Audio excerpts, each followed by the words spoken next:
Pessoal, tá ouvindo? Ah, tá.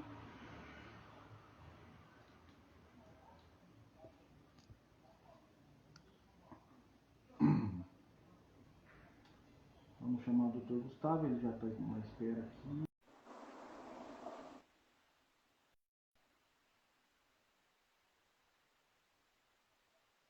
Tá no Instagram? Olá, bom dia. Bom dia, boa tarde, boa noite. Bom dia, André. Bom dia, Vanessa. Como vocês estão? Tudo bem? Graças a Deus. E com você? Tudo jóia, tudo jóia. Então tá bom. O áudio tá bem aí? Estou escutando vocês muito bem. Então tá bom. Pessoal, como hoje é dia do Parkinsoniano, muita gente não sabe. A gente começou uma maratona de lives, vai uma semana de lives aí, com vários profissionais. E hoje, para comemorar, não sei, dizem que não se comemora o dia do Parkinsoniano, mas eu acho que tem que comemorar sim, porque é muita conquista que a gente já teve e a superação que a gente tem no dia a dia, acho que tem que comemorar, não tem que deixar passar. Né? E hoje, convidado nosso, e a honra ter com a gente, o Dr. Gustavo Santos, neurologista, especialista em várias áreas de neurologia, inclusive distúrbio do movimento, né, doutor? Isso. E é uma honra tê-lo com a gente. Eu não estou escutando vocês muito bem. Acho que está um pouquinho baixo o som. Será que estão perto? Melhora? Melhorou. Já melhorou. Bom, doutor Gustavo, várias pessoas estão entrando ainda, temos 11 pessoas. Meu som está abafado, o pessoal está falando. Deixa eu ver o negócio. Tira o ovo da boca, André. Não, eu acho que só se...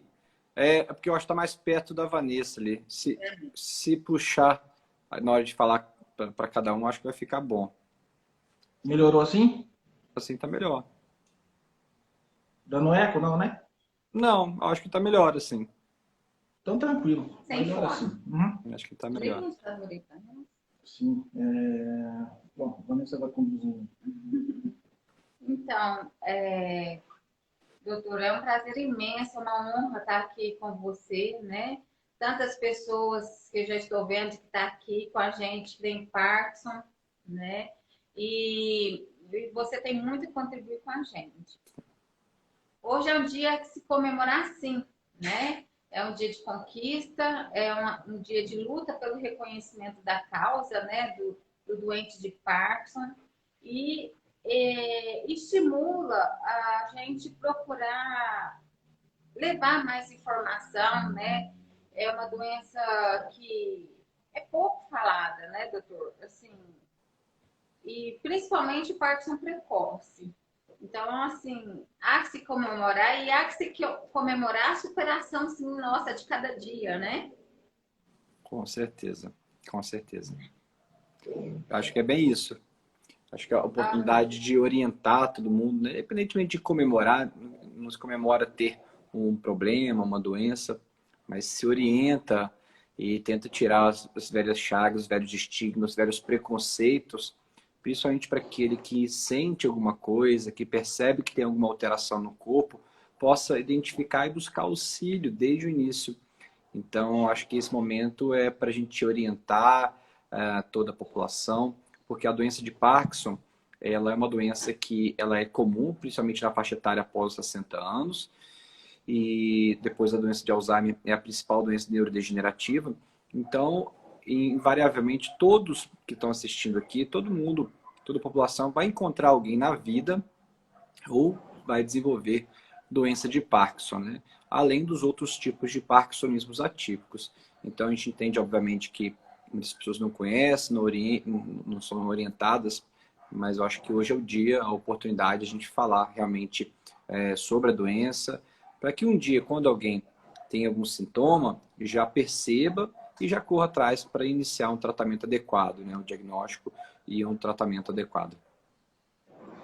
O diagnóstico precoce, quanto mais cedo se tiver, mais fácil vai ser pela qualidade de vida, né? Zelar pela qualidade de vida desse parkinsoniano. Quando a gente fala em qualidade de vida, às vezes parece uma coisa meio abstrata, meio distante, as pessoas às vezes não entendem o que é isso.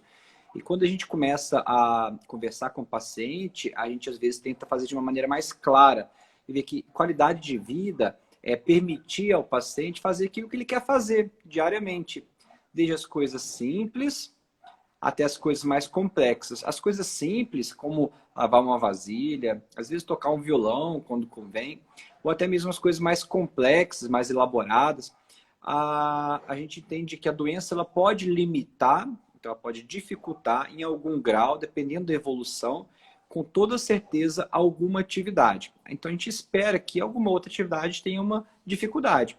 Mas bem, quem não tem uma dificuldade em realizar alguma coisa? Tendo uma doença ou não. Então eu, por exemplo, tenho uma dificuldade de tocar bateria muito maior do que o André. E eu não preciso ter uma doença para justificar essa dificuldade. Mas a partir do momento que eu quero tocar uma bateria, que eu me esforço, então eu vou me estudar, vou fazer uma aula, eu quero desenvolver, eu quero que tenha poucas amarras a mim. Eu quero que tenha pouca coisa me prendendo, poucas limitações, para que me permita, para que me facilite desenvolver a bateria, né? Então, esse é um termo, é um exemplo bem simples, mas é uma verdade. Agora, no paciente com doença de Parkinson, ele poderia querer aprender a bateria, igual eu, se eu quisesse aprender bateria. Ou aprender a tocar violão, ou então uma coisa mais elaborada. Então, a pessoa, às vezes, quer trabalhar no serviço dela, que o serviço é um pouquinho mais complexo. Então, isso, para mim, é a questão de qualidade de vida. É a gente permitir, facilitar ao paciente portador de doença de Parkinson ou de outra doença que leva a limitação, entendemos que leva a limitação, mas que a gente possa permitir que o paciente tenha uma limitação, mas não um impedimento. A partir do momento que eu garanto ao paciente essa facilidade, que eu permito a ele realizar as coisas que ele quer fazer, eu falo, a gente está alcançando uma qualidade de vida plena. Da mesma forma, eu entendo que isso muda ao longo do tempo. A gente começa com alguns desejos, esses desejos da gente mudam ao longo da vida. E da mesma forma, as limitações mudam. Às vezes hoje a limitação maior é porque tem um estigma, porque treme, é o mais comum no início da doença de Parkinson. Lembrando que nem todo Parkinson, nem toda doença de Parkinson tem tremor. Mas o mais comum às vezes é esse. Depois, uma dificuldade para andar. Isso é bem comum. Ah, Gustavo, às vezes é ruim, eu agarro, eu vou muito devagar, a família não gosta, eu fico com vergonha. Essas coisas do dia a dia são simples, mas se a gente começa a permitir um tratamento adequado, que permita ao paciente não agarrar na hora que ele não quer, quando ele fica nervoso, que permita ao paciente não tremer quando está em público, porque ele sente vergonha, né? Isso daí é qualidade de vida. E a partir do momento também em que eu faço um tratamento ou um planejamento terapêutico, né? Porque o tratamento ele muda ao longo do tempo, que permita ao paciente superar essas limitações, como a gente falou, e ele consiga fazer aquilo que ele quer fazer. Né? Entendo que ao longo do tempo, isso, como muda, as limitações podem se tornar maiores. Podem se tornar maiores, as limitações elas podem ficar importantes, e o tratamento ele deve ser maior, deve ser mais importante, deve ser mais enfático. Mas a corrida para facilitar e permitir o paciente com uma doença a fazer aquilo que ele quer fazer, isso para mim é buscar uma qualidade de vida adequada. Lembrando que a gente não precisa ter uma doença para a gente ter limitações, foi o exemplo que eu dei agora. A gente pode ter várias limitações, desde daquelas sabotagens mentais, psicológicas, quantos desejos as pessoas têm e às vezes não vão atrás, né? E à medida que tem uma doença e trata, a gente espera que as pessoas às vezes tenham até uma qualidade de vida, pelo menos inicialmente, melhor do que aquele que não tem nenhuma doença, mas que não se cuida, que não busca, que não corre atrás, né? Então, esse é meu pensamento em relação à qualidade de vida no paciente com uma doença neurodegenerativa, como a doença de Parkinson. Doutor, é comum no nosso meio a gente ver pessoas que têm esse pensamento mais assim, eu vou falar que é acomodado porque não é confortável ficar na zona de conforto. Sou doente, acabou, né? Doença neurodegenerativa, é ladeira abaixo, né? E é comum também algumas pessoas ter fé, ter esperança, querer mudar essa realidade, pelo menos hoje, né? E também as pessoas saudáveis, que não têm doença alguma, possuem esse tipo de característica também, né? Que assim, que pode estar até mais limitada que o próprio doente, né, de Parkinson. Então, assim, a fé, a esperança, a vontade de que mude alguma coisa pode ajudar a gente a estar superando essa doença. Sim, com certeza. Como qualquer pessoa, né, individualmente, todos nós temos mecanismos mentais, psicológicos, para a gente tentar superar algumas barreiras. Algumas pessoas, ao longo do tempo, arrumam compromissos com colegas frequentemente, compromissos com a família, se propõem a coisas dentro da área acadêmica, área profissional. Qualquer coisa que motive, que leve a pessoa, é válido, e eu entendo que essa é a busca no dia a dia para superar nossas próprias limitações, seja o paciente com uma doença ou não. E da mesma forma, eu entendo que é muito individual o entendimento e a compreensão de cada obstáculo. Como assim? Vou tentar repetir. A compreensão, ou seja, a visão, a interpretação de um obstáculo é muito individual. Então, se hoje eu bato o pé na quina do sofá, eu xingo, naturalmente. Às vezes o André vai bater na quina lá e ele vai pegar um pedaço de pau e vai tacar na parede. Esse foi o enfrentamento dele. E tem gente que às vezes vai falar assim, ai, droga. E mesmo tendo uma dor, a reação é diferente. Então, a interpretação do obstáculo, um exemplo bobo, mas realmente é válido, para a gente ver que a reação a um obstáculo é individual.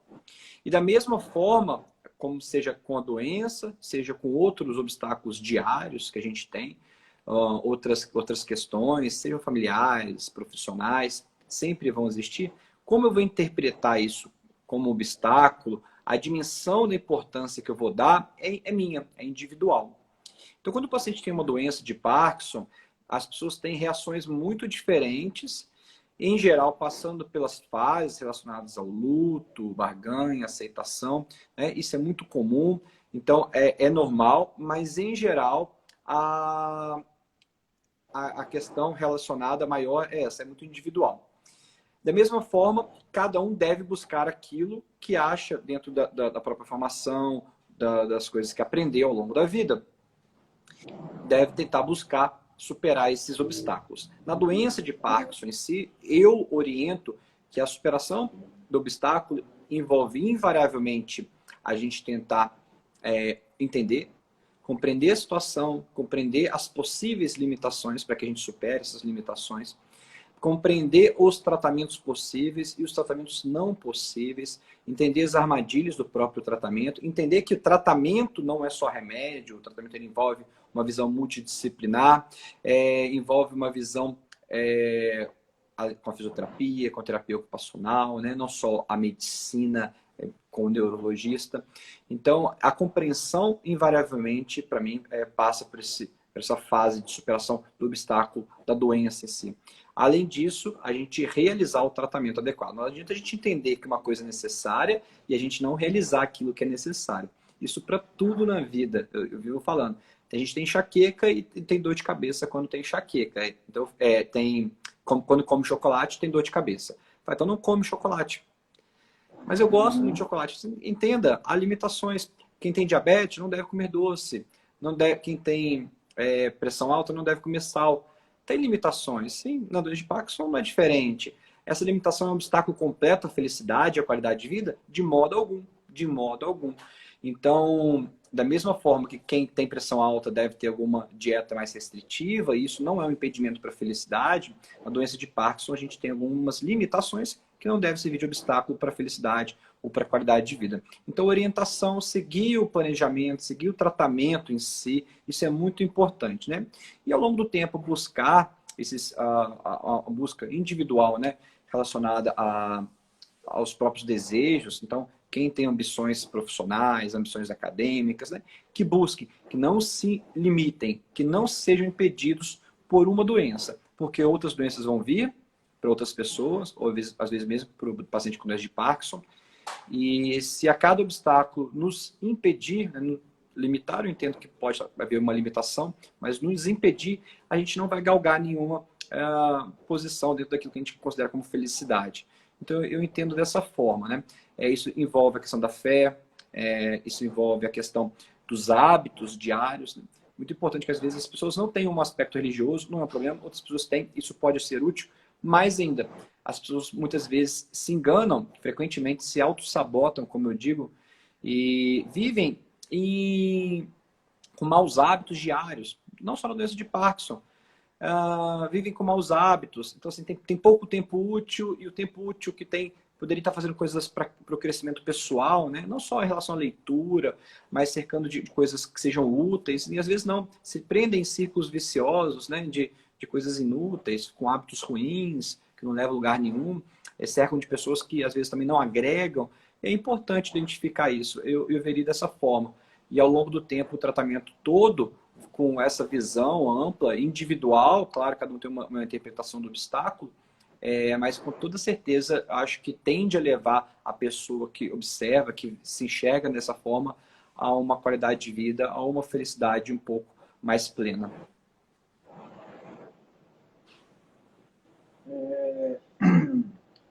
Outro ponto, a gente está falando de qualidade de vida no âmbito geral. E tem muito, acho que tem alguns aí que estão entrando, que entraram agora, que estão iniciando no Parkinson, vamos dizer assim. O que o senhor diz para quem é um recém-diagnosticado com a doença de Parkinson? Poxa, é muito legal isso.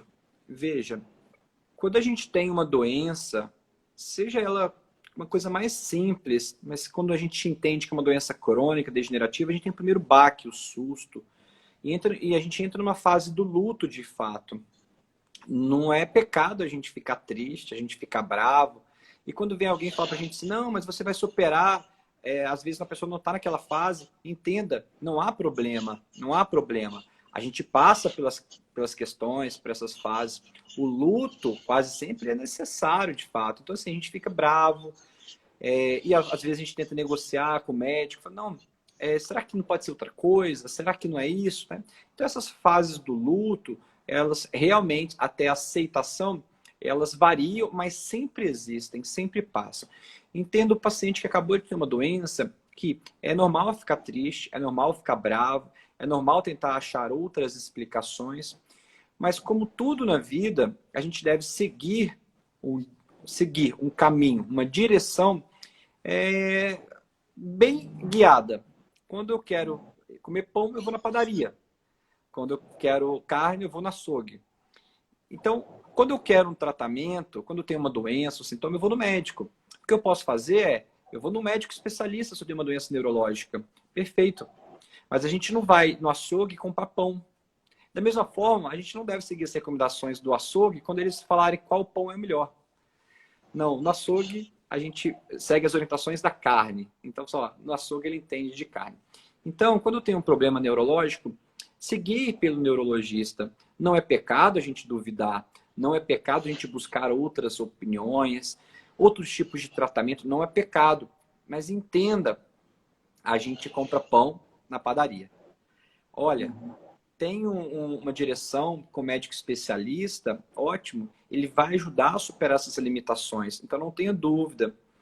Tem um problema, a gente deve passar por essas fases, tenha compreensão, mas confie naquele que foi direcionado, foi guiado ao longo do tempo para tratar você. Então, ao longo do tempo, confie no neurologista, que não precisa ser o primeiro que você foi, pode ser nos outros. Depois, da mesma forma, encontre um fisioterapeuta, um terapeuta ocupacional, confie, seja guiado, permitam ser guiados pelos profissionais, para que vocês possam passar pelas fases com o melhor tratamento possível. E às vezes a gente perde muito tempo, isso serve para tudo na vida. A gente perde muito tempo em cima do muro. A gente perde muito tempo pensando, como que seria se eu fizesse tal coisa? Como seria se eu falasse com fulano de tal? Como seria se eu fosse na praia visto que eu quero ir na praia. Então, veja, não percam tempo. Tem um problema, inicie o tratamento. Negar o problema não leva a resolver o problema. Isso é uma coisa que frequentemente eu falo no consultório. Mas eu falo assim, mas você tem um problema de pressão alta, você para de medir a pressão e pronto? Não. Você trata esse problema, entendendo que ao longo do tempo, se não tratar, outras coisas vão ser mais perigosas. Vai ser pior para você, se você não tratar. Então, negar a doença de Parkinson não faz com que ela suma, né, que ela suma. Ela não vai sumir. Negar que você tem um problema degenerativo não vai fazer que aquele problema se interrompa. Mas, depois que tiver uma parte relacionada a esse entendimento, né, busque um direcionamento e deixe ser guiado. Porque, frequentemente, aquele que estudou a vida inteira para ajudar vai saber uma direção melhor. Não quer dizer que é uma pessoa só, não quer dizer que aquela pessoa que você está é a melhor do mundo, mas ela é a pessoa mais indicada para te guiar. A gente compra pão na padaria, a gente compra carne no açougue. E a gente trata a doença de Parkinson com um neurologista. Uhum. E muita gente, quando tem o diagnóstico, acha que, no caso, a função neurológica só compete ao neurologista mesmo, né? Só que tem um tratamento multidisciplinar com tudo isso, né, doutor? Eu queria que o senhor falasse sobre isso também, porque várias pessoas que a gente conversa aí, a gente vai falar, você precisa de um fonoaudiólogo, você precisa de um psicoterapeuta, um psiquiatra até, e eu já fui xingado por isso, né? Porque, às vezes a pessoa não aceita e tal, tem que procurar uma terapia a mais ou várias, no caso. Você está completamente certo, né? Ou agora que a gente, né, em 20 minutos de live, né, eu já falei, acho que a palavra fisioterapeuta 3 vezes. E é exatamente isso. Toda vez que a gente fala em tratamento, eu falei lá logo no início, né? Lembrar, tratamento não é só remédio. Tratamento não é só remédio, não deve ser visto somente com remédio, nunca. Da mesma forma, o tratamento com uma doença neurológica, progressiva, crônica, independentemente, deve ser vista como um tratamento amplo, geral. A gente falou tem uma doença neurológica. A gente deve avaliar com o neurologista? Claro, mas não somente com o neurologista. Então, sim, a gente tem que ter um acompanhamento, tem que ter uma direção traçada por médico neurologista, ótimo. Agora, a gente precisa da mesma forma de acompanhamento com o fisioterapeuta. É muito comum ele perguntar para mim assim, eu faço pilates, serve? Olha, entendo que o ideal era a gente fazer uma fisioterapia motora com um fisioterapeuta especialista na área que é o problema, como na doença de Parkinson. Às vezes nem sempre, né, isso é possível, mas o ideal seria isso. E eu gostaria de associar isso ao pilates, à hidroginástica, eu faria a mais, né? Eu colocaria isso como complementar, né, e não como substituível. Eu gostaria de fazer uma acupuntura, isso daí compete também à fisioterapia, nem sempre, tá? A gente poderia fazer fisioterapia e acupuntura, e principalmente quando tem dor associada à doença de Parkinson, que é comum, eu recomendo bastante a acupuntura, mas ainda quando a gente tem um comprometimento relacionado à voz, à deglutição, o fonoaudiólogo. Como essas alterações são sutis ao longo do tempo, em geral, na primeira consulta, eu já oriento a avaliação multidisciplinar. Quando a gente, com a fisioterapia, com a fonoaudióloga, com a psicóloga, em geral na primeira consulta. Ocasionalmente, a gente não encontra, ou está muito discreto ainda o início, né? A gente pode até postergar uma coisa ou outra, mas o ideal, no mundo ideal, eu sempre falo assim, né? Se tivesse todas as condições, o acesso aos profissionais, a gente já deveria iniciar, após o diagnóstico, com o tratamento com a fisioterapia, com o psicólogo e com a fonoaudióloga. Ao longo do tempo, entendo que hidroginástica, pilates, costuma ser muito útil, atividade física aeróbica, terapia ocupacional quase sempre, e muitas vezes outros médicos também, como o médico psiquiatra, porque a doença de Parkinson ela envolve inexoravelmente transtornos relacionados ao humor, como ansiedade e depressão. A gente espera em todo paciente com doença de Parkinson desenvolver ansiedade e depressão. Não quer dizer que isso vai ser extremamente importante, que vai ser limitante. Mas algum aspecto, mesmo que sutil, eu espero em todo paciente com doença de Parkinson, ansiedade ou depressão. além dos outros distúrbios do sono, distúrbios alimentares que podem acontecer e a gente deve avaliar de maneira pontual, tá? Com toda certeza, o tratamento com o neurologista, ele não é somente o de um acompanhamento neurológico, não é somente com o neurologista, é também com a fisioterapia, com a psicóloga, terapeuta ocupacional, fono e muitos outros que podem ajudar, né? Nutricionista e outros médicos, médico psiquiatra. Tem um problema no coração, a gente avalia com o médico, se tiver como um médico cardiologista, dentro do mundo ideal, a gente avaliaria sim. Na dúvida, conversem com o médico, se tiver um médico neurologista que já está acompanhando, conversa com o médico, pergunta, olha, está acontecendo isso, devo fazer aquilo. O médico vai te dar clareza a que rumo seguir ao longo do tratamento. Junto com esses tratamentos, doutor, todos esses que você falou, que é imprescindível, né? O apoio da família, a base familiar, a rede de apoio, né?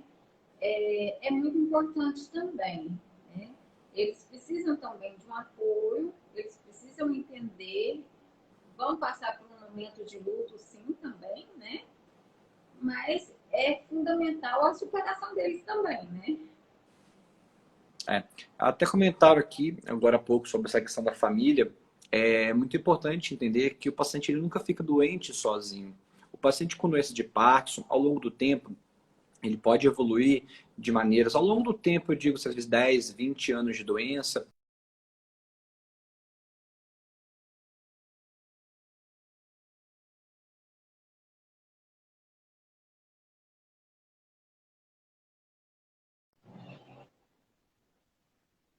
todos.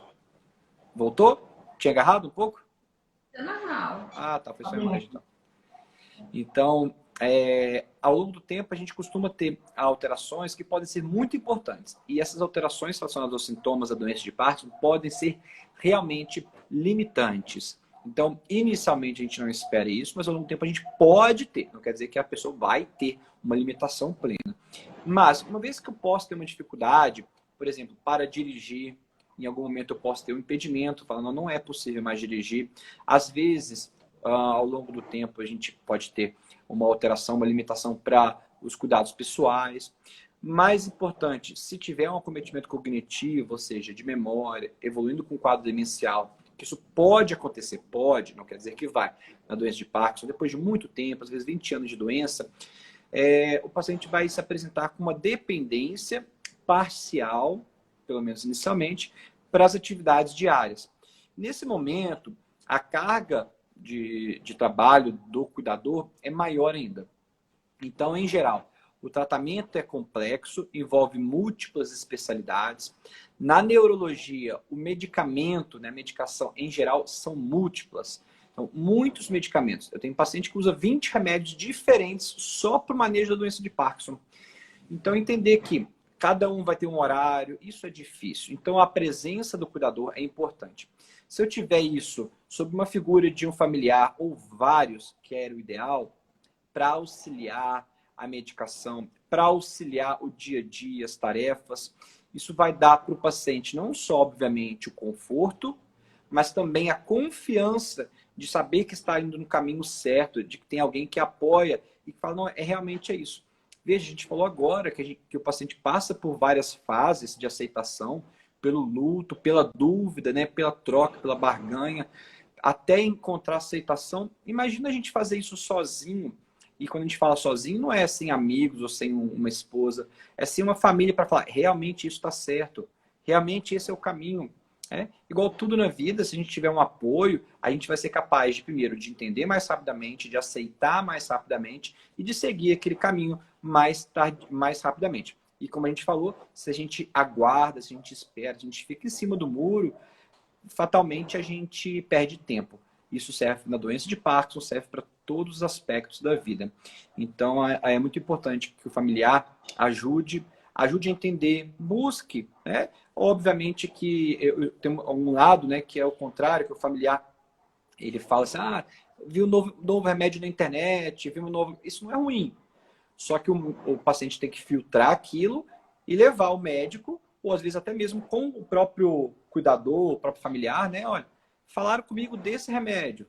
Isso é legal?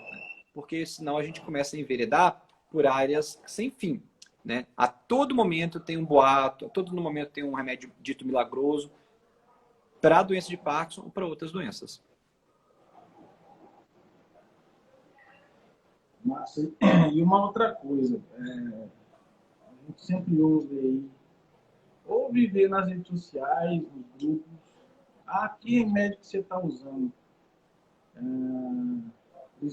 Todo mundo acha que a doença de Parkinson, um medicamento pode ser o carro-chefe, só que nem não vai ser em todas as pessoas que vão usar eles, vamos dizer, vão ser usados em determinados momentos, né, doutora? Começar em determinados momentos de ser usado. Agora, quem tem, vamos dizer, o diagnóstico agora, começa com não vou citar nomes, entendeu? Daqui a um tempo, pode progredir para um outro medicamento e tal.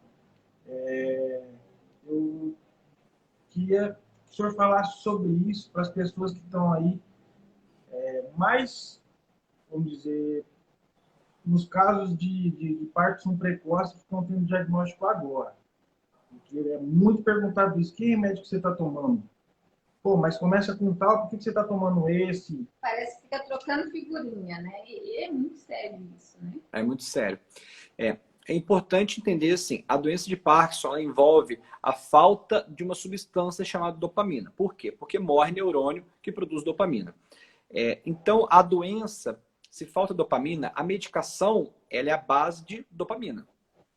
Veja, se falta em mim vitamina D, eu dou vitamina D. Se falta vitamina C, eu tomo vitamina C. Se falta dopamina, eu dou dopamina. Então, o cerne, o tratamento principal na doença de Parkinson, ele é a base de dopamina. Quais remédios são a dopamina? É o Prolopa, é o Carbidol, Carbidopa, Exxon. Esses medicamentos são a dopamina em si, de um jeito que a gente consiga absorver, tá? Então, isso daí é a base do tratamento. Ao longo do tempo, quase sempre, a gente usa medicamentos adjuvantes. Muito ocasionalmente, e falar que o tratamento é individual, isso é uma verdade, o tratamento é individual. Nenhum paciente ele utiliza o mesmo remédio de outro, ou a mesma combinação, né? Um remédio outro sim. A mesma combinação, nos mesmos horários. Agora, eu uso, então, um remédio à base de dopamina, quase sempre, não é sempre, mas quase sempre ao longo da doença. E outros medicamentos chamados adjuvantes. Esses remédios são utilizados para a gente manter a dopamina mais tempo no sangue. Mais ou menos assim.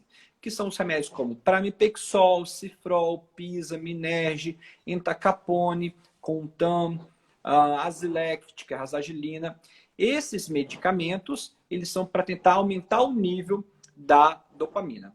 Além disso, a dopamina, sob a forma de Prolopa, não é a única, existem outras. Prolopa. O Prolopa existem 5 tipos. E cada um é a mesma substância, mas ela é liberada de uma forma diferente. Então, tem gente que utiliza mais de um tipo de Prolopa e é comum. Então, às vezes, usa 2, 3, 4, 5 tipos de Prolopa. Esses medicamentos são utilizados para tentar avaliar a doença de Parkinson e o Prolopa, né? Falta dopamina. Só que eu dou dopamina. Ela é absorvida e ela vai embora. Ela é gasta. Ela é absorvida e ela é gasta. Ao longo do tempo, então, a dopamina ela não faz efeito o dia inteiro. Para algumas pessoas, às vezes dura 6 horas no início. Depois 5, 4, em média 4 horas. Mas ao longo do tempo, eu espero que essa dopamina tenha uma absorção, um efeito diferente nas pessoas. E cada remédio tem um tempo de ação. Então, por isso que a gente utiliza medicação com tempos diferentes. Às vezes a cada 4 horas, às vezes a cada 3 horas. Tem um que é uma vez ao dia, tem um que é uma à noite. Tem um tipo de Prolopa que é de dia, tem um tipo de Prolopa que são várias vezes, tem um tipo de Prolopa que é à noite. Então, é desse jeito que é. E o tratamento realmente é uma arte. Se eu tenho 10 remédios, cada um com um jeito de tomar diferente, né? Por isso é importantíssimo a gente ter um direcionamento com o médico neurologista que vai adequar a medicação. Mas sim, o tratamento ele é individual como escreveram. E dessa forma, quando alguém fala assim, olha, vi um remédio tal, alguém falou um remédio tal, entenda, não existe remédio bom. Eu falo assim, não existe remédio bom. Tudo é bom ou tudo é ruim. Como assim? O remédio, ele não é melhor do que o outro remédio. Não é. Para doença de Parkinson é tudo igual. O que acontece é que cada uma tem uma função. Então, por exemplo, se eu uso um remédio que tem a função agonista dopaminérgico, como o pramipexol, pisaminérgico, neupro, escreveram aqui, eu uso, quando eu for colocar outro, eu falo, olha, tá tendo uns períodos off, tá tendo uns períodos aqui a pessoa não tá gostando, tá meio sentindo falta do remédio, aí a gente coloca outro remédio junto. Quando eu coloco outro remédio, frequentemente eu não coloco um remédio da mesma classe. Não coloco na mesma classe. Aí eu coloco outro. Aí eu coloco lá, entacapone, contan, mantidam. E às vezes chega alguém e fala assim, não, eu estou usando o neupro, que é melhor que o pramipexol. Não, não é melhor. Não é melhor. Às vezes, mas para mim o neupro fez mal. Eu falo, para mim o pramipexol fez mal. Sim. Então veja, eu posso utilizar medicamentos semelhantes e ser melhor para uma pessoa e para outra ser pior. Além disso, cada medicação, toda medicação tem doses. Então, eu posso iniciar em uma dose e, ao longo do tempo, eu ter que adequar essa dose. Então, às vezes, você fala assim, eu usei o neupro, não serviu nada para mim. Eu falo assim, mas o neupro de que dose você utilizou? 2 miligramas. Eu falo, o neupro de 2 miligramas não tem nenhum efeito. A gente usa ele só para fazer a transição. Porque, às vezes, quando eu coloco um remédio em uma dose muito alta, pode dar muito efeito colateral. Então, é importante entender, o remédio em si não é bom ou ruim. Se ele estiver bem indicado, numa dose apropriada, na pessoa certa, porque tem pessoa que não responde, tem pessoa que responde melhor, tem pessoa que responde pior. Então, é nessa combinação, bem indicado, na dose ideal, na pessoa certa, aí o remédio é bom. Então, o remédio individualmente não é bom ou ruim, né? Perguntaram aqui no grupo, né? Não sei se depois a gente vai abrir para tirar as dúvidas, mas duas questões. A primeira, falaram de mucuna. Existem muitas substâncias fitoterápicas que sim, elas podem ser úteis no tratamento da doença de Parkinson. Mas veja, quando eu uso um Prolopa, tá lá, Prolopa 100 por 25. Significa o quê? Significa que ele tem 100 miligramas de dopamina, né, que é a levodopa, com mais 25 de benserazida, que tem uma outra função. Quando eu uso mucuna, 100 miligramas, quanto que aquilo tem de dopamina? Eu não sei. Às vezes, aquela planta da mucuna tinha um percentual de dopamina, né, maior do que o outro, da mesma fábrica, do mesmo rótulo, entende? Então, me preocupa quando a gente utilizaria, né, se estivesse pensando em utilizar apenas medicamentos fitoterápicos, porque é difícil a gente dosar. E veja, aí a gente fala assim, mas o remédio natural é melhor. Não tem isso. É remédio, né? Da mesma forma que a gente já conversou várias vezes, né? Tem remédio que... Tem planta que faz mal, tem planta que mata, tem planta da cocaína, da coca, né? Planta da coca, a gente cheira vira cocaína. Então, não tem problema. O que acontece assim, eu consigo ter um controle sobre aquele tratamento? Usei mucuna. Se eu pegar aquela mucuna, e ao longo do tempo a gente tem até tentado desenvolver esses medicamentos, né? Eu acho legal. A gente começa a ver lá, olha, cada 100 miligramas de mucuna tem um efeito dopaminérgico de tantos miligramas. Então, ao longo do tempo, pode ser que eu começo a organizar aquela mucuna em cápsula, bem milimetricamente, aí eu coloco um rótulo, passa pela Anvisa, legal. Mas veja, isso já é um remédio. Então, às vezes eu falo assim, mas as pessoas ficam procurando algumas coisas e já está disponível. Se naquela miligramagem a mucuna tem tantos percentuais de dopamina, por que eu não pego o uso Prolopa? Qual que é a diferença? Porque é natural. Não tem esse problema. Eu estou querendo a dopamina. Então, eu não vejo dessa forma. Mas sim, muitos medicamentos podem ser úteis. Aí é diferente de eu falar, tem uma alimentação saudável. Então, coma muita verdura, muita fruta, porque isso tem efeito no corpo de maneira geral. Então, sim, tá? Então, sim. Legal. Falaram aqui, o problema é que a Prolopa leva a discinesia e a mucuna talvez não levasse. Muito legal, muito legal. O que leva à discinesia? Não é o Prolopa, é a dopamina, é a levodopa. O que faz efeito na doença de Parkinson? É a dopamina. Se eu usar um remédio que tem dopamina, seja pelo Prolopa, seja pela mucuna, a gente entende que vai gerar os possíveis efeitos complicadores, como da discinesia, do mesmo jeito.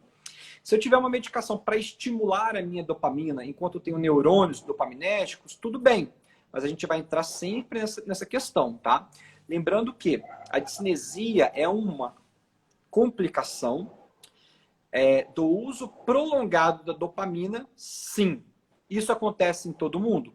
Se todo mundo, né, com doença de Parkinson, tiver um tratamento adequado, depois de 20, 30 anos, aí eu espero que todo mundo desenvolva discinesia, sim. Tem gente que desenvolve mais, tem gente que desenvolve menos, tá? É interessante que a discinesia, que às vezes o paciente, mas antes disso, o médico tinha muito medo, a discinesia é um dos sintomas mais bem aceitos pelo paciente. Olha que interessante. Então, às vezes, a gente tem um medo, uma preocupação, né, e formas de tentar diminuir essa discinesia ao longo do tempo, né? A Daniela que falou aqui está totalmente certa para mim. Eu acho que esse é o pensamento. A gente está pensando nisso ao longo do tempo, cada vez mais medicamentos. A única restrição é a questão do fitoterápico, que a gente não tem controle do quanto de dopamina que tem lá no remédio, a gente não tem controle de quanto de substâncias ruins, a gente não tem esse controle, mas a discinesia, em geral, é um distúrbio do movimento involuntário, ao longo do tempo, com o uso da Prolopa, do levodopa, mas, em geral, é um sintoma muito bem aceito pelo paciente. Ele não costuma se queixar da discinesia. Interessante. Por quê? Apesar de a gente ver o paciente mexendo, a gente acha que está cansando, não está. Ele fala assim, eu prefiro ficar, às vezes, mexendo um pouquinho mais, porque quando eu quero fazer uma coisa eu pego, normal, do que eu ficar rígido, duro. Isso é um problema. Porque eu quero pegar alguma coisa e eu não consigo. Quando eu estou com a discinesia, eu estou tendo movimentos involuntários. Perfeito. Mas eu vou pegar alguma coisa, vou fazer, eu estou capaz. Isso não me limita. Então, esse, em geral, é o principal, tá? Então, a gente entende que a gente não deve atrasar o tratamento à base de levodopa no paciente com doença de Parkinson. Não devemos atrasar. Perguntar, é capaz de fazer o tratamento sem levodopa? É capaz. Inicialmente. Então, por exemplo, eu tenho 70 anos. Eu não trabalho com a mão, fazendo nada fino. Eu uso um remédio como um agonista dopaminérgico, pramipexol, um neupro, e eu consigo fazer minhas atividades. Perfeito. Agora, eu não preciso, às vezes, iniciar a levodopa muito rapidamente. Com a evolução, eu espero que essa necessidade apareça invariavelmente. Por quê? Porque falta dopamina. E vem aquela discussão de novo. A doença falta dopamina. O que eu vou dar? Eu vou dar agonista dopaminérgico ou vou dar dopamina em si? Eu vou dar dopamina. E a dopamina é o Prolopa, é a levodopa, é a mesma coisa. Então, eu posso utilizar meios para estimular, né? Mas invariavelmente eu vou ter que dar aquilo que está faltando. É a mesma coisa. Falta vitamina D. Eu falo, vai no sol, ajuda. Mas se você. O sol, ele ativa a vitamina D para uma forma funcional. Mas se a gente não tem um aporte da pré-vitamina D, que a gente fala, na dieta, o sol não ativa nada. Essa é a questão. Então, a dopamina é a mesma coisa. Eu tenho dopamina, principalmente inicialmente. Então, o agonista dopaminérgico é um remédio que estimula a dopamina. E existem outros também, outras substâncias fitoterápicas, outras plantas que estimulam a dopamina. Legal. Mas, em determinado momento, eu vou precisar da dopamina, porque a doença evolui, os neurônios morrem cada vez mais. Infelizmente, acontece. Então, eu vou dar dopamina. Mas olha que legal.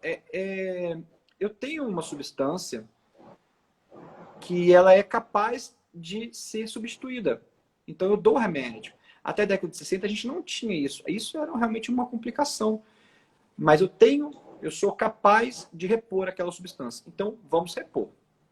Repõe de uma maneira responsável, igual tudo na vida, controlada e planejada. E, ao longo do tempo, a gente vai tentar desenvolver novos métodos para que a gente consiga desenvolver esse efeito dopaminérgico, novas estratégias para aumentar a dopamina, né? Então, o uso das substâncias é legal, mas é só tomar cuidado na questão do fitoterápico para não substituir, né? Às vezes a gente quer tentar aumentar, quer conversar com o neurologista para a gente poder associar, legal, aí eu acho bem bacana. Não sei se eu posso responder as perguntas do pessoal que está aqui falando. Vocês querem? Posso falar? Pode? Pode. Eu vou continuar aqui falando assim. A Daniela falou, eu passei a ter flutuação motora, então assim, os sintomas dela pior, melhor, a gente chama de flutuação motora, quando reduziu a atividade física. A atividade física, tem vários estudos que comprovam que ela melhora os sintomas da doença de Parkinson. O que acontece também veja, acho que vocês conhecem o Jason, né? O Jason é maratonista. O Jason tem uma doença de Parkinson precoce e é maratonista. O Jason é uma pessoa fantástica, uma pessoa encantadora, eu gosto muito dele. Veja, o Jason ele tem uma necessidade maior, porque ele vai correr 40 quilômetros, né? Eu não corro 40 quilômetros, nem um mês, eu acho.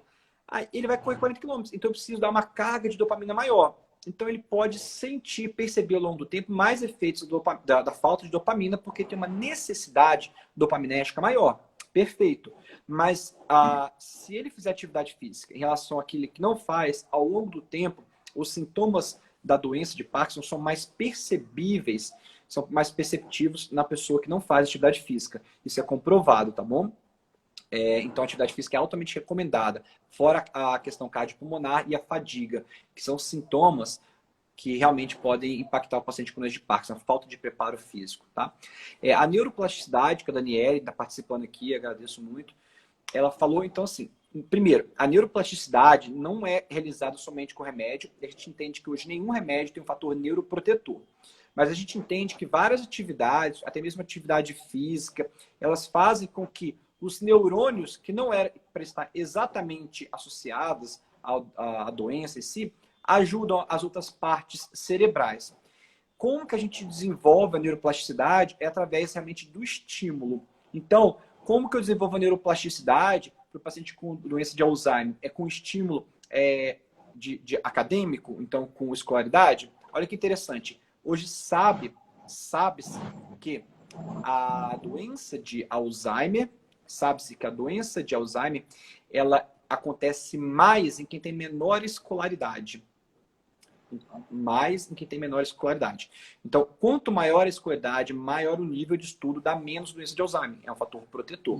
Isso pode ter a ver com a questão da neuroplasticidade. Na doença de Parkinson, a gente entende, então, talvez essa questão da fisioterapia pudesse ajudar, né, a atividade física, seja antes mesmo de desenvolver a doença ou após o desenvolvimento da doença. A neuroplasticidade, a base é o estímulo cerebral. Os efeitos negativos do estresse na doença de Parkinson. A gente tem vários estudos relacionados a isso também, tá? Quando a gente fala de estresse, é um termo muito amplo. Tem a ver com ansiedade, tem a ver com os sintomas psiquiátricos, depressão, ou até mesmo aquelas questões pontuais. O estresse, como a ansiedade, ela piora os sintomas do Parkinson, não só o tremor, mas geralmente o tremor, e também, pontualmente, a rigidez, a lentidão, o paciente piora. Ao longo do tempo, o estresse, ele pode piorar todos os outros sintomas. A gente sabe hoje que, através do estresse, esses mecanismos, eles levam à liberação de substâncias oxidativas e podem aumentar o risco de infarto, AVC. Então, por isso, quando a gente tem um paciente com transtorno de ansiedade, né, a gente deve tratar efetivamente. Então, o estresse, seja pontualmente, frente a uma circunstância, seja no desenvolvimento de uma ansiedade, um transtorno de ansiedade, deve ser tratado e visto com uma atenção, porque piora os sintomas motores e também está associado com as outras doenças, tá bom?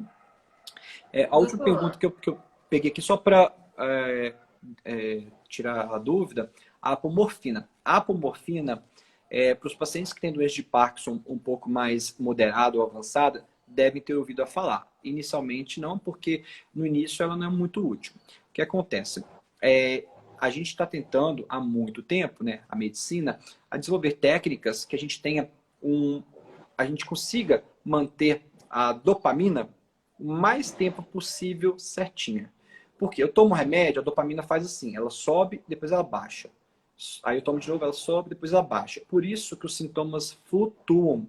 Eu tenho hora que eu estou melhor, hora que eu estou pior. Às vezes eu uso um remédio como o Neupro, que é um adesivo, ele dura um só o dia inteiro. Legal. Tem também o Pisa, Minerge, o Quer, LP. Eu uso uma vez, melhor. Mas a dopamina em si, não. E eu falei agora que a dopamina é a base, o centro do tratamento.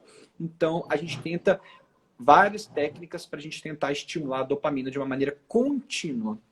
A apomorfina é uma bomba de infusão contínua. Na verdade, tem dois jeitos, né? Tem uma bomba de infusão contínua e tem uma outra que é uma caneta de apomorfina.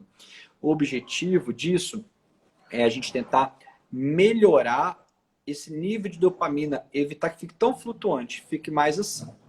Você pode tentar dosar ela, ou então na hora que precisar mais, você faz uma nova injeção, ou então através da caneta.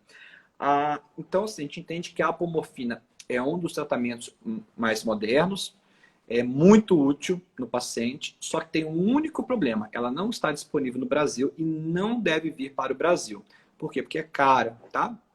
Gustavo, ela é milagrosa? Não, ela é um remédio em que a gente tem muita utilidade, principalmente para essas flutuações. Quando o paciente flutua, às vezes apresentando discinesia quando está no pico da dose, movimentando o corpo, às vezes com sintomas óbvios, com rigidez, travamento e piora do tremor, quando está no período baixo, e aí a apomorfina vem para tentar regular. É muito útil, gosto muito, mas devido às questões óbvias, né, é o custo, ela não veio para o Brasil. Então a gente tem pouquíssimos pacientes no Brasil utilizando, tá?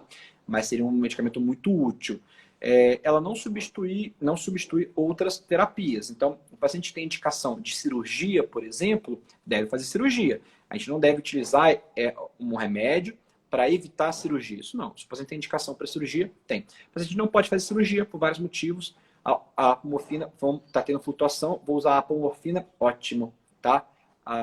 Isso é bem interessante. Não pode, por qualquer motivo, não pode fazer cirurgia, mas tem várias flutuações. A gente começa a apomorfina. É um remédio que eu acho muito útil, principalmente nos pacientes que não podem fazer a cirurgia por qualquer motivo, tá? Muito útil. Doutor, voltando não, né? Sempre seguindo na questão de quem é recém-diagnosticado. Na questão psicossomática, o que influencia na doença de Parkinson, em qualquer doença, né? Então, agora perguntar sobre o canabidiol, que é uma pergunta que sempre vem, né? Vocês já sabem disso, né? Eu vou tirar a dúvida, como a gente está falando de vários tratamentos, né? E já vou te responder essa pergunta, André.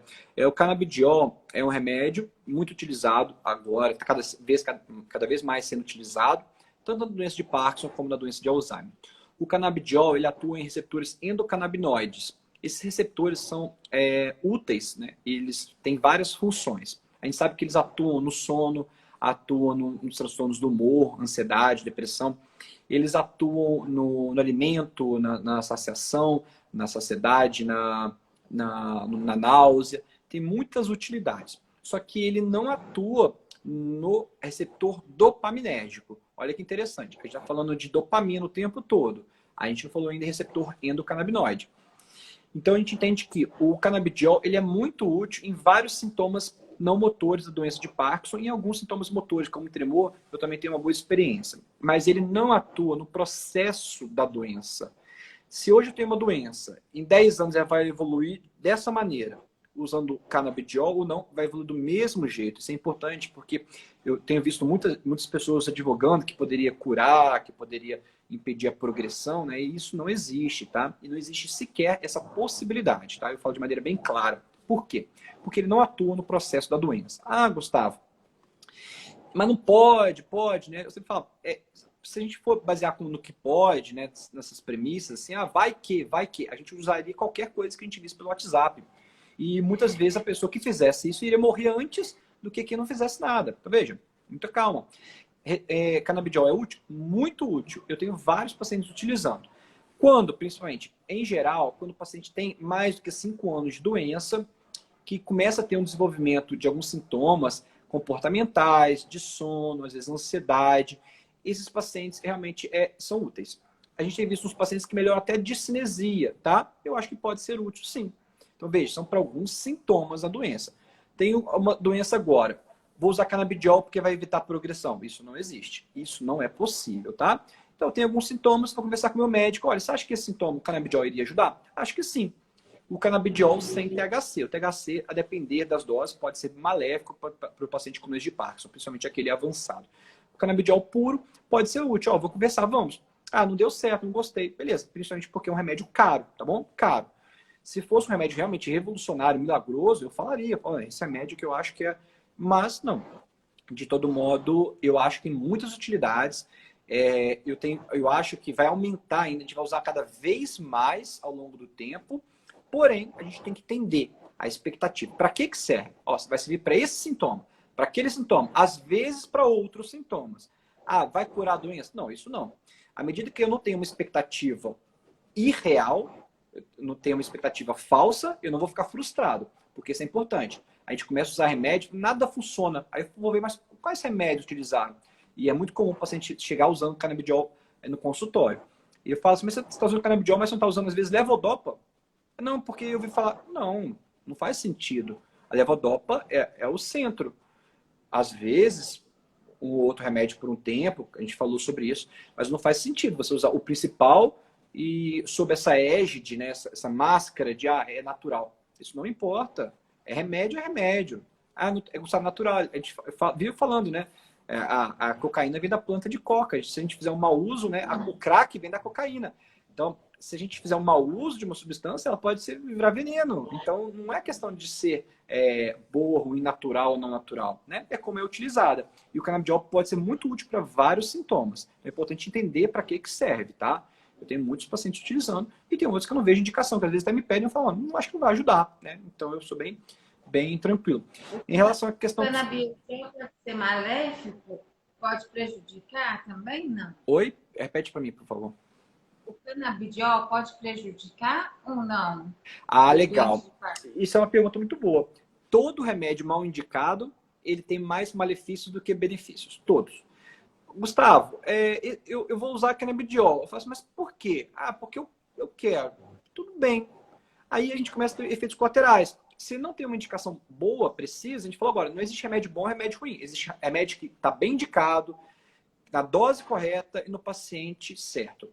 Se não vejo um motivo para usar, ele vai, às vezes, dar um efeito colateral. Aí o paciente vai falar assim, não, estou com muita sonolência de dia.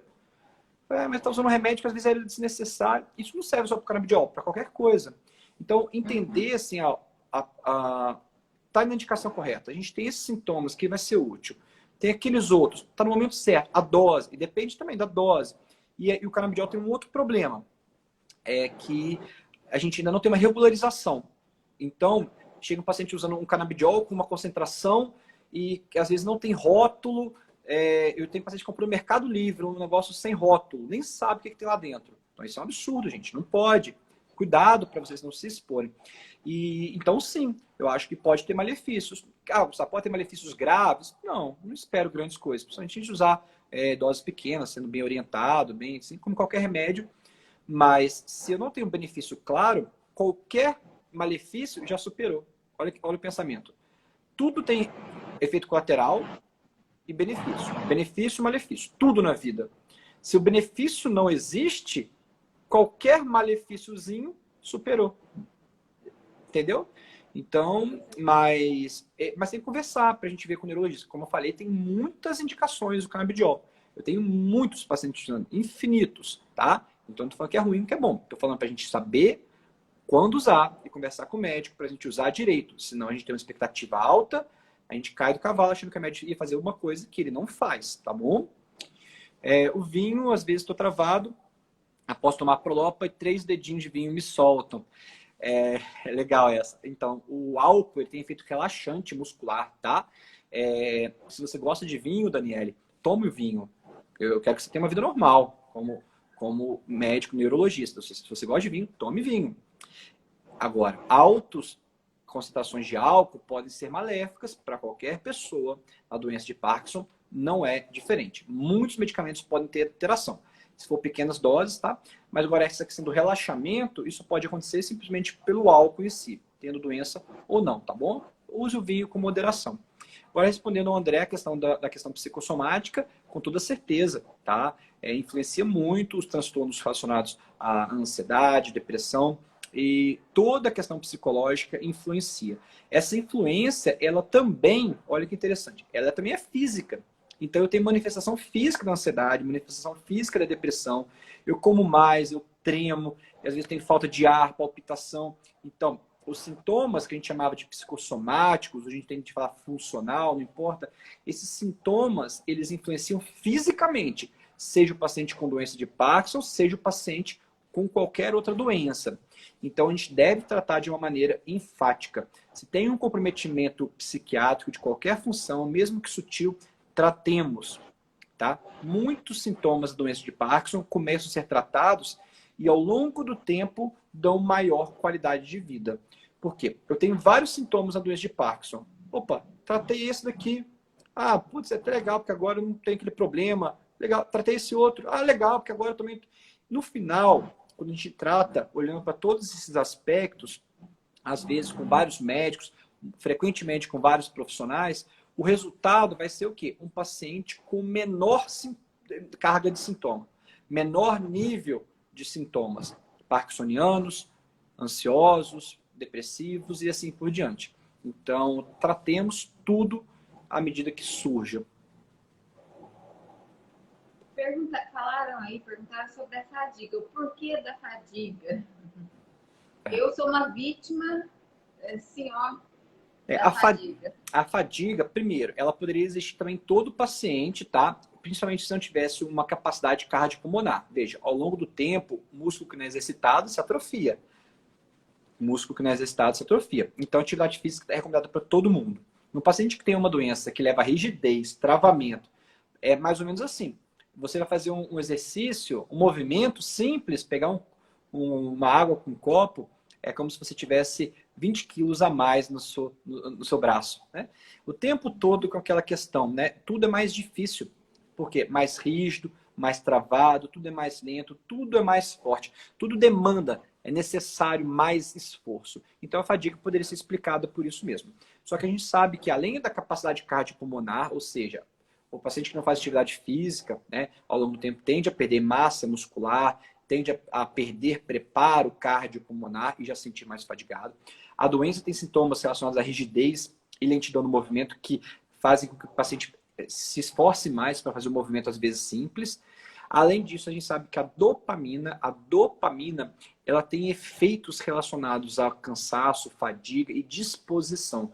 O efeito dopaminérgico. Tanto que a gente falou até na questão da cocaína, né? Que sirva de exemplo, né? Às vezes são exemplos simples, né? Meio bobos. A cocaína, ela estimula a dopamina. Olha que interessante, né? E em momento a gente usa cocaína para tratar Parkinson, tá, gente? É um absurdo.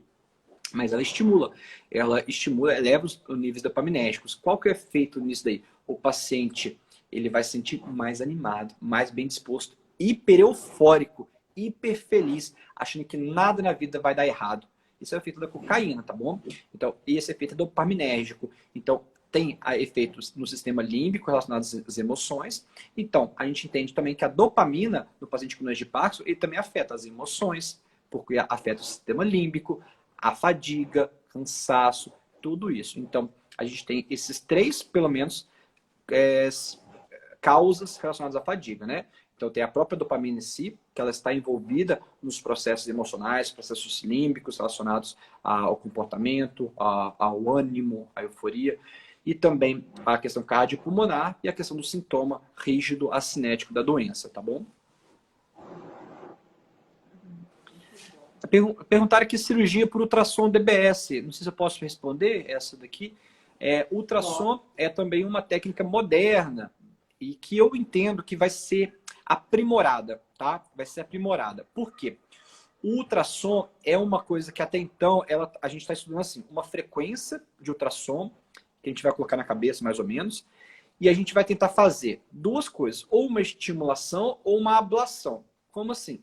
Se eu estimulo aquela área, ao invés de eletricidade, como a DBS, o DBS Deep Brain Stimulation, estimulação cerebral profunda, eu coloco um catéterzinho lá dentro, aí eu faço um estímulo elétrico para estimular os neurônios que produzem dopamina, mais ou menos assim. Se eu colocar um ultrassom, eu posso estimular. Aí tem duas questões. A questão é que ele pode ser mais temporário, eu tenho que fazer essas questões, o estímulo, mais temporariamente. Então a gente está aprimorando. Eu entendo que o DBS, você vai fazer a cirurgia e pronto. Você vai depois lá com o marca-passo, ficar olhando lá os parâmetros. Então eu entendo uma coisa atualmente, nesse ponto que a gente está, um pouquinho mais certa, mais objetiva, mais clara. Mas eu entendo que o ultrassom focado, ele vai ser aprimorado e eu acho que no futuro talvez a gente tenha um DBS, né? Mas ao invés de colocar um catéter lá, a gente coloque só com ultrassom. Eu até imagino que sim, tá? Mas atualmente eu acho que o DBS ele é um pouquinho mais objetivo, fácil, claro e a gente faz uma cirurgia e pronto, né? Depois tem que ficar com o marca-passozinho, né? Tentar os parâmetros, pode mudar, a gente tem até essa liberdade. Então eu acho que ele ainda é um pouquinho mais eficaz, tá bom? Não sei se eu respondi a pergunta do Guida. Acorda, André, a Daniela tá falando. A fadiga é fogo, A doutor. fadiga, não é brinquedo, não. Não é fácil, não. E sobre a questão, doutor, eu acho que não sei quanto tempo a gente tem ainda aqui. Deixa eu ver. Não dá pra ver, não? Já tem mais de uma hora de live. Mais de uma hora de live. Mais de uma hora não tem, não. Tudo o YouTube, o Instagram derruba com uma hora, né? Tava? Aqui tá marcando. Ah, é? 6 e 6 agora. Bom, daqui a pouco deve cair, então, né? Então, responder a pergunta, Daniela, é ultrassom. Caiu. Ele é um tipo ultrassom mesmo, mas ele não é para ver nada, ele é para estimular através de uma descarga não elétrica, mas de uma frequência sonora. Então a gente utiliza, é bem nova, tá? É bem nova, a gente acha que vai ser aprimorado no futuro, a gente vai ter benefícios legais, tá? Benefícios legais. Está sendo estudado ainda. Eu acho que depois a gente marcaria uma live, doutor, para falar sobre a questão semana passada. Semana passada não, mês passado foi mês da mulher, eles falaram sobre sexualidade feminina. Legal. E eu acho que a gente deveria entrar nesse assunto esse mês, talvez. Feminina. Masculina, né? A sexualidade masculina tem muita coisa aí que a gente sabe, tem muita coisa que é mito, tem muita coisa que pode realmente acontecer ou não. Aceita? Sim, claro. Só combinar. Então eu acho que a gente encerra por aqui antes do Instagram cair. Legal, legal. Foi uma honra ter com a gente o senhor aqui de novo, sempre esclarecendo todas as questões para a gente aí e ajudando a gente a superar também, né? Porque esse não é a medicina, o médico como um amigo do paciente. Eu acho que a primeira coisa, a coisa mais importante tem que ter é o médico ser amigo do paciente, porque senão aí não tem melhora. Eu acho que não tem melhora, não. E no dia do parkinsoniano, a gente quer agradecer em seu nome, né, a todos os neurologistas, a todos os profissionais envolvidos, né, na superação da doença, não só a nossa, como outras doenças, mas no nosso dia a gente vai agradecer, puxar a sardinha para o nosso lado, né? Muito obrigada, que Deus abençoe muito e dê bastante saúde para estar à frente dessa luta com a gente. Continue usando a mão dos médicos aí como instrumento dele. Muito obrigado pelo convite, tá? A gente fica sempre à disposição, desejo sucesso demais a vocês, a todo o projeto, tá? E o principal, acho que é isso, é a gente tentar orientar, passar um pouquinho de informação de qualidade. Frequentemente a gente está em cima do muro, não sabe para onde ir, né? E a iniciativa de vocês faz com que muitas pessoas saiam de cima do muro e começam a seguir o caminho do tratamento. E lembrando exatamente isso, a gente negando a doença, a gente não vai fazer com que ela suma. Então, à medida que vocês se propõem a tirar um tempo de vocês para orientar todo mundo que está tendo um diagnóstico ou que já tem um diagnóstico, tentando aprender, orientar os demais, então eu acho extremamente válido, tá? E agradeço o convite, fico sempre à disposição. Doutor, deixa, para quem não sabe, deixa o contato do senhor aí. Tá. Eu tenho no meu site www.drgustavofranklin.com.br ou então o @Dr. Gustavo Franklin no Instagram, tá bom? O que vocês precisarem, eu estou sempre à disposição. Tá bom. Esse mês é o mês de conscientização da doença de Parkinson. Nós vamos ter mais lives a partir do dia 11, né? E convido quem está assistindo a estar com a gente também. Vão ser vários temas. Segue @Dr. Gustavo Franklin e @Batera Parkinson também para fortalecer o canal aí, informação para todos. Pois é. Grande abraço a todos. Muito obrigado, Deus abençoe, doutor. Amém. Tchau, tchau. Tamo junto com o Matias. Fica com Deus. Obrigada.